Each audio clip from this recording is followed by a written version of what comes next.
ಮೊದಲನೇದು, ಇಲ್ಲಿ ನಿಂತಿದ್ದಾಳಲ್ಲ ಅವಳು ನನ್ನ ಹೆಂಡತಿ, ಮತ್ತೆ ನೀನು ಅವಳಿಂದ ದೂರ ಇರೋ. ಎರಡನೇದು, ನನ್ನ ಹೆಂಡತಿಗೆ ನಿನ್ನಂಥವರಿಂದ ಗಿಫ್ಟ್ ತೆಗೆದುಕೊಳ್ಳೋ ಅವಶ್ಯಕತೆ ಇಲ್ಲ. ಅವಳಿಗೆ ನಾನೇ ಗಿಫ್ಟ್ ತಂದ್ಕೊಡ್ತೀನಿ. ನೀನು ನಿನ್ನ ಈ ಡ್ರಾಮಾನ ಸ್ಟಾಪ್ ಮಾಡು. ಮತ್ತೆ ಮೂರನೇದು, ಜೇಬಲ್ಲಿ ನೋಟ್ ಇಲ್ಲ ಅಂತಂದ್ರೆ ಕಾಯಿನ್ಸ್ ತೋರಿಸಿ ಗ್ರೇಟ್ ಅನ್ಸ್ಕೊಳ್ಳೋ ಅವಶ್ಯಕತೆ ಇಲ್ಲ. ಹೀಗಂತ ಹೇಳಿ ಅಮೋಘ ಅಲ್ಲಿಂದ ಹೊರಟೋದ. ಈ ಡ್ರಾಮಾ ಎಲ್ಲ ಆದ್ಮೇಲೆ ಲೀಲಾ ಸಹ ತನ್ನ ಆಫೀಸ್ಗೆ ಹೋದ್ಲು. ಅವಳಿಗೆ ತುಂಬಾ ಕೋಪ ಬಂದಿತ್ತು. ಅವಳ ಕಣ್ಮುಂದೆ ಕೇವಲ ಅಮೋಘ್ ಹೇಳಿದ್ದೆ ಬರ್ತಿತ್ತು. ಅವಳು ಅಮೋಘನ್ ಬಗ್ಗೆ ಎಷ್ಟು ಯೋಚಿಸ್ತಿದ್ಲೋ ಅಷ್ಟೇ ಅವಳ ಕೋಪ ಸಹ ಜಾಸ್ತಿ ಆಗ್ತಿತ್ತು.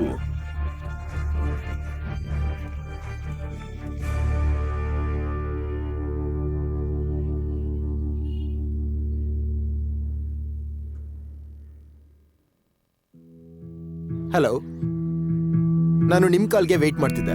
ನಾನಿವತ್ತು ನಿನ್ನ ಮೀಟಿಂಗ್ ಅನ್ನು ಒಬ್ಬ ವಿಶೇಷ ವ್ಯಕ್ತಿಯೊಂದಿಗೆ ಫಿಕ್ಸ್ ಮಾಡಿದ್ದೀನಿ. ನಾನು ಅಡ್ರೆಸ್ ಕಳಿಸ್ತೀನಿ, ನೀನ್ ಅವ್ರನ್ನ ಒಂದು ಸರಿ ಭೇಟಿ ಮಾಡ್ಬಿಟ್ ಬಾ. ಇದು 200 ಕೋಟಿ ಡೀಲ್. ನೀನ್ ಈ ಡೀಲ್ನ ಫೈನಲೈಸ್ ಮಾಡೋವರೆಗೂ ನಾವ್ ಈ ಪ್ರಾಜೆಕ್ಟ್ನ ತಗೊಳ್ಳೋದಿಲ್ಲ. ಓಕೆ? ಅವ್ರನ್ನ ಭೇಟಿಯಾಗೋಕೆ ನನಗೆ ಸಮಸ್ಯೆ ಇಲ್ಲ, ಆದ್ರೆ ಅದಕ್ಕೂ ಮೊದಲು ನನ್ನ 2 ಷರತ್ತುಗಳನ್ನ ನೀವು ಪೂರ್ತಿ ಮಾಡಬೇಕು. ಮೊದಲನೇದು, ನನಗೆ ಈಗಿಂದೀಗ್ಲೇ ಭವ್ಯಸಾಚಿಯವರ ಲೆಹಂಗಾ ಬೇಕು. ಅದ್ರ ಬೆಲೆ 1 ಕೋಟಿ ಆಗಿರ್ಬೇಕು. ಮತ್ತೆ ಎರಡನೇದನ್ನ ನಾನು ನಿಮ್ಗೆ ವಾಟ್ಸಪ್ ಮಾಡ್ತೀನಿ. ಇದು ಸಹ ತುಂಬಾ ಮುಖ್ಯ. ಮತ್ತೆ ಈ ಕೆಲಸ ಆಗ್ಬೇಕು.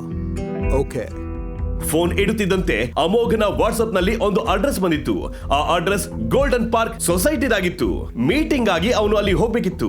ಗೋಲ್ಡನ್ ಪಾರ್ಕ್ ಸೊಸೈಟಿ ಬೆಂಗಳೂರು ಮಾತ್ರ ಅಲ್ಲ, ಇಡೀ ಕರ್ನಾಟಕದಲ್ಲೇ ಅತ್ಯಂತ ಶ್ರೀಮಂತ ಸೊಸೈಟಿ ಆಗಿತ್ತು.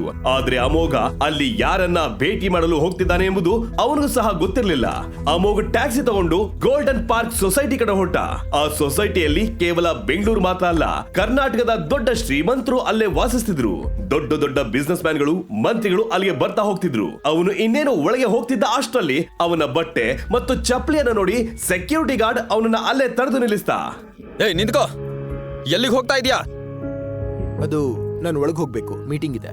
ಅಯ್ಯ ನನ್ ಮಗನೇ, ಸುಳ್ಳು ಹೇಳಕ್ಕೂ ಮುಂಚೆ ಒಂದ್ಸಲ ಯೋಚನೆ ಮಾಡೋದಲ್ವಾ? ನಿನ್ ಸ್ಥಿತಿ ನೋಡಿ ಹೇಗಿದೆ ಅಂತ. ಇದು ಗೋಲ್ಡನ್ ಪಾರ್ಕ್ ಸೊಸೈಟಿ. ಇಲ್ಲಿಗ್ ಜನ ದೊಡ್ಡ ದೊಡ್ಡ ಕಾರ್ಗಳಲ್ಲಿ ಬರ್ತಾರೆ. ಮತ್ ನಿನ್ ಭಿಕ್ಷುಕ ಇಲ್ಲಿ ಭಿಕ್ಷೆ ಬೇಡಕ್ ಬಂದಿದ್ಯಾ? ನನಗೆ ನಿನ್ನಂತವ್ರ ಬಗ್ಗೆ ತುಂಬಾ ಚೆನ್ನಾಗಿ ಗೊತ್ತು. ಹೊಡು, ಹೋಗಿಲ್ಲಿಂದ ಹೋಗ.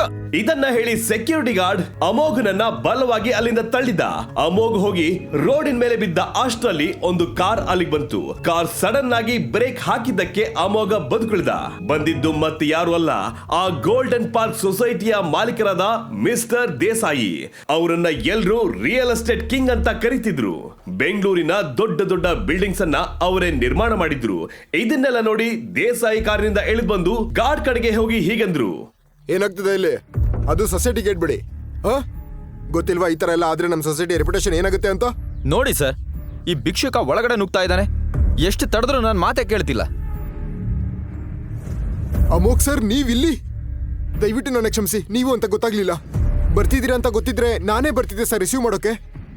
ಇಡಿಯಟ್, ನಿನಗೆ ಗೊತ್ತಾ ಇವ್ರು ಯಾರಂತ? ಸರ್ ಮುಂದೆ ನಂಗೆ ಅವಮಾನ ಮಾಡ್ತಾ ಇದೀಯಾ? ನಿನ್ನ ಈಗ್ಲೇ ಕೆಲಸದಿಂದ ತೆಗ್ದಾಕ್ತೀನಿ. ಇದರಲ್ಲಿ ಇವನ್ ತಪ್ಪು ಏನೂ ಇಲ್ಲ. ನನ್ನ ಸ್ಥಿತಿ ನೋಡಿದ್ರೆ ಎಲ್ರಿಗೂ ಅನ್ಸುತ್ತೆ ನಾನೊಬ್ಬ ಭಿಕ್ಷುಕ ಅಂತ. ಆದ್ರೆ ಸರ್, ನೀವು ಇಲ್ಲಿ ಈ ಸ್ಥಿತಿಲಿ? ನಾನು 4 ವರ್ಷದಿಂದ ನಿಮ್ಮನ್ನ ಭೇಟಿಯಾದಾಗ ನೀವು ಸಂಪೂರ್ಣ ಬೇರೆ ತರ ಇದ್ರಿ. ಈಗ ಮಿಸ್ಟರ್ ದೇಸಾಯಿ ಏನಾಗಿದೆ ಅಂತ ಅದನ್ನ ನಿಮ್ಗೆ ಹೇಳೋಕ್ಕಾಗಲ್ಲ.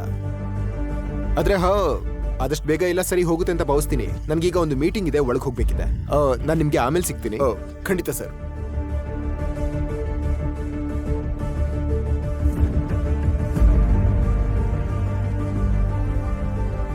ದೇಸಾಯಿ ಸರ್ ಇವನ್ ಮುಂದೆ ಏನಕ್ಕೆ ಈ ತರ ಬೇಡ್ಕೋತಿದ್ದಾರೆ?